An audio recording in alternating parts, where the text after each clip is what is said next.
جی اگلے کالر ہمارے ساتھ. جی السلام علیکم. جی السلام علیکم. جی میں گجرات شہر سے شہزادی امرین بات کر رہی ہوں. مجھے وزیر اعظم سے بات کرنی ہے. جی سن رہا ہوں. جی السلام علیکم سر. وعلیکم السلام. جی سر آج مجھے بے حد خوشی ہو رہی ہے کہ میں اپنے آنریبل پرائم منسٹر سے ڈائریکٹ بات کر رہی ہوں اور اپنی فیلنگ بتا رہی ہوں. اللہ تعالیٰ آپ کو اپنے حفظ و امان میں رکھے. آمین. جی خان صاحب، میں اور میری فیملی نے آپ کو اس لیے ووٹ دیا تھا کہ آپ ایک سچے پاکستانی اور ہونسٹ انسان ہیں.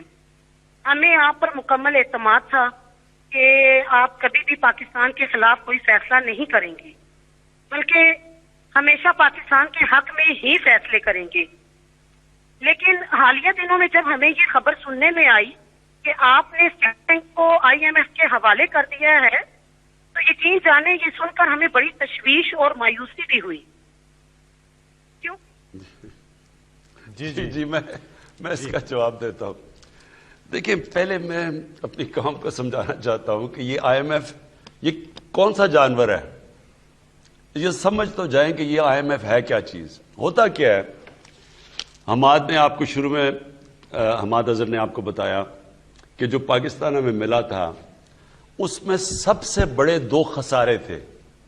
ایک ہوتا ہے فسکل ڈیفیسٹ، مطلب یہ کہ آپ کی آمدنی اور خرچے میں خسارہ، اور ایک ہوتا ہے کرنٹ اکاؤنٹ ڈیفیسٹ، مطلب یہ کہ جو ڈالر ملک میں آ رہے ہیں اور جو باہر جا رہے ہیں اس میں تاریخی خسارہ تھا. 20 ارب ڈالر کا خسارہ تھا. تو جب یہ نون لیگ آئی تھی تو 2.5 ارب ڈالر کا خسارہ تھا. جب ہمیں پاکستان ملا تو 20 ارب ڈالر کا خسارہ تھا. اور ہم نے اب اپنی قسطیں دینی تھی. قسطیں نہ دیتے، جو قرضے لیے ہوئے تھے تو ڈیفالٹ کر جانا تھا. ڈیفالٹ کرنا تھا، ملک نے بیٹھ جانا تھا، مہنگائی آ جانی تھی وغیرہ وغیرہ. اب اس میں ہمارے پاس کیا راستہ تھا کہ ہم کسی طرح قرضہ لیں کہ جب تک ہمارا ملک ٹھیک نہیں ہوتا تو ہم قرضہ لیں، یا جب تک آمدنی نہیں بڑھتی، تاکہ ہم ڈیفالٹ نہ کریں. اب وہ جو سب سے کم سود پہ قرضہ ملتا ہے وہ دیتی ہے IMF. باقی سارے کمرشل لونز ہوتے ہیں وہ مہنگے ہوتے ہیں. اور جب IMF قرضہ دے دیتا ہے تو اس کے بعد جو باقی بھی ورلڈ بینک ہوا، ایشین ڈیولپمنٹ بینک ہوا، یعنی وہ بھی پھر آپ کو قرضے دے دیتے ہیں. لیکن وہ تب دیتے ہیں جب IMF آپ کے اوپر ایک چھاپ لگا دیتا ہے کہ ہاں ہم نے قرضے دیے. جب IMF قرضے آپ کو دیتا ہے تو وہ یہ پھر کہتا ہے کہ اچھا، کیونکہ وہ تو قرض دار ہے نا، وہ قرض دینے والا ہے، تو وہ پھر آپ کو کہتا ہے کہ دیکھیں میں آپ کو قرضہ تو دے رہا ہوں لیکن آپ نے یہ چیزیں کرنی پڑیں گی تاکہ مجھے اپنا پیسہ واپس مل جائے. آپ کو اگر گھر پہ قرضہ چڑھا ہو، اب آپ نے جانا ہے لوگوں سے پیسے مانگنے کے لیے کہ جی اچھا میں دکان قرضے سے لیتا ہوں، وہ دکان کی آمدنی سے آپ کے قرضے واپس کروں گا، میں اپنے خرچے کم کر دوں گا. تو جو بھی آپ کو قرضہ دے گا وہ سب سے پہلے تو یہ پوچھے گا مجھے پیسہ واپس کیسے آئے گا. اسی طرح IMF آپ کو کہتا ہے کہ میرا پیسے واپس لانے کے لیے آپ کو یہ چیزیں کرنی پڑیں گی، نہیں تو میں پیسے نہیں دوں گا.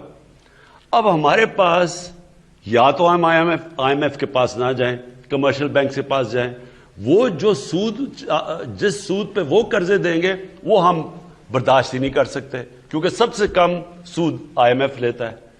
تو لہٰذا جب آپ وہاں جاتے ہیں، مصیبت تو یہ ہے کہ ہمیں تو وہاں جانا چاہیے نہیں تھا. ہم پہلے کیوں اپنے ملک کو اس طرح کرتے ہیں کہ اتنے بڑا خسارہ چھوڑ کے چلے جاتے ہیں. خود بار بار لندن میں بڑے بڑے محلات، بڑے بادشاہوں کی طرح رہ رہے ہیں، بڑی بڑی گاڑیاں چلا رہے ہیں، یہاں کا پیسہ چوری کر کے وہاں لے گئے ہیں اور ملک کو مقروض کر کے چھوڑ گئے ہیں اور ہمارے اوپر سارا بوجھ گر گیا کہ جی اب کیا کریں ملک. جب ہم IMF کے پاس گئے انہوں نے کنڈیشنز لگا دی. اب اللہ کا کرم یہ ہے کہ آج آپ ذرا سمجھ جائیں کہ آج ہم کھڑے کدھر ہیں. ابھی ہمارے ایک تو اس نے یہ آپ کو بتا دیا نا کہ ہماری ساری چیزیں پازیٹو ہیں. جو کرنٹ اکاؤنٹ جو ہمیں ملا تھا سب سے بڑا خسارہ، آج پاکستان 7 مہینے سے ہمارا جو کرنٹ اکاؤنٹ ہے وہ سرپلس پہ چلا گیا ہے. 20 ارب ڈالر کے خسارے سے پچھلے 7 مہینے میں. یہ بہت بڑی ہماری اچیومنٹ ہے جو کوئی اس کے اوپر بات ہی نہیں کرتا کہ آج ہم سرپلس پہ ہیں. ہمارے ملک میں زیادہ ڈالر آ رہے ہیں, کم باہر جا رہے ہیں, جس کی وجہ سے روپیہ مضبوط ہو رہا ہے, جس کی وجہ سے اتنی دیر کے بعد روپیہ طاقت پکڑ رہا ہے. اگر خسارہ ہوتا روپیہ نے نیچے گرنا تھا. تو مسئلہ اب کیا ہے؟ مسئلہ یہ ہے کہ آئی ایم ایف کے ہم پروگرام میں وہ اب کہہ رہے ہیں کہ آپ کو یہ کنڈیشنز کرنی چاہیے. اسٹیٹ بینک ان میں سے ایک ہے. اسٹیٹ بینک میں جو ابھی آپ اتنا جو شور مچ گیا ہے, یہ صرف ایک سرسری چیز سامنے آئی ہے. اس کے اوپر ابھی پارلیمنٹ میں جا کے ڈیبیٹ ہونی ہے پوری, اور پارلیمنٹ میں ڈیبیٹ یہ ہوگی, سارے اپنے سامنے رکھیں گے. ظاہر ہے ہم کوئی ایسی چیز تو نہیں کرنے لگے. میری تو کوئی باہر پراپرٹیز نہیں ہے, میرے تو باہر بینک اکاؤنٹس نہیں ہے, میرا تو جینا مرنا یہاں ہے. کوئی آپ سمجھتے ہیں کہ میں ایسی چیز کروں گا جدھر پاکستان کے انٹرسٹ کو میں کمپرومائز کروں گا؟ ہاں, اگر میری اربوں ڈالر کی باہر پراپرٹیز ہوتی ہیں اور محلات ہوتے تو میں بھی سوچتا پاکستان ڈوبے گا, میں باہر چلا جاؤں گا. جس طرح کہ کبھی ہوا ہی نہیں ہے کہ ایک ملک کا 3 دفعہ پرائم منسٹر, اس کے بچے بھی باہر بیٹھے ہیں, اس کے پراپرٹیز بھی ہیں, مہنگے مہنگے گھر بھی باہر ہیں, بڑی بڑی گاڑیاں بھی باہر ہیں, اور ہے یہاں کا جی میں پاکستان کا پرائم. یہ دنیا میں کہیں نہیں ہوتا. جب آپ کا جینا مرنا آپ کے ملک میں ہوتا ہے, آپ کبھی اپنے ملک کے لیے وہ فیصلے نہیں کریں گے جو اس ملک کو نقصان پہنچیں گے. تو آپ بے فکر ہو جائیں. ہم آئی ایم ایف سے بات چیت کریں گے, کر رہے ہیں, مسلسل کہتے رہتے ہیں. جدھر ہمارے ملک کا انٹرسٹ آ جاتا ہے, آپ میرے پہ پورا اعتماد رکھیں, کیونکہ میں نے تو یہاں جینا مرنا ہے نا, تو وہ کوئی ایسی چیز نہیں ہونے دوں گا.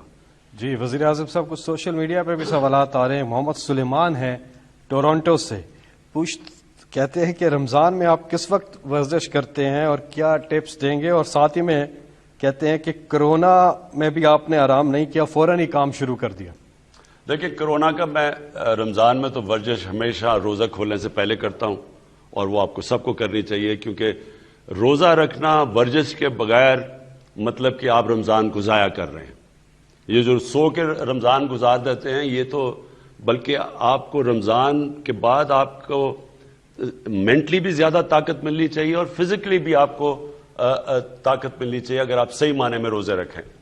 لیکن میں یہ کرونا کا پلیز آپ سب کو پھر سے کہنا چاہتا ہوں. دیکھیں, میں نے 1 سال احتیاط کی, نہ میں کبھی کسی شادی پہ گیا, نہ میں کسی ریسٹورانٹ میں گیا, اور اپنے آپ کو بچا کے رکھا.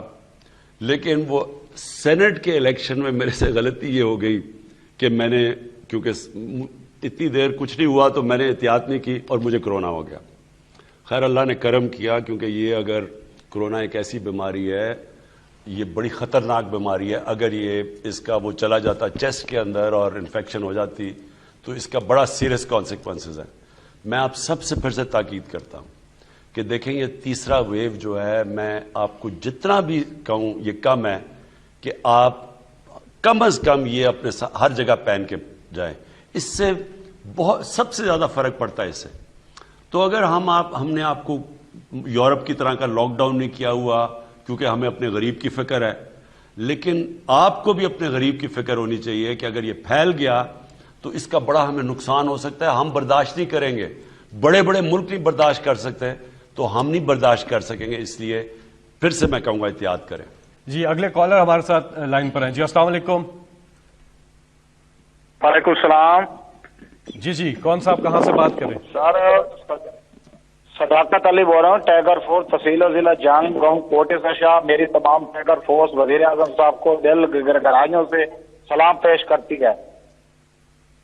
وعلیکم السلام. جی سب سے پہلے میرا سارا ایشو ہے کہ جو وزیر اعظم صاحب ہمارے غریب عوام کو دے رہے ہیں 7 ارب روپیہ, تو یوٹینٹی سٹور جو شہروں کے دور ہیں, گاؤں میں ہیں, وہ بلیک کر دیتے ہیں.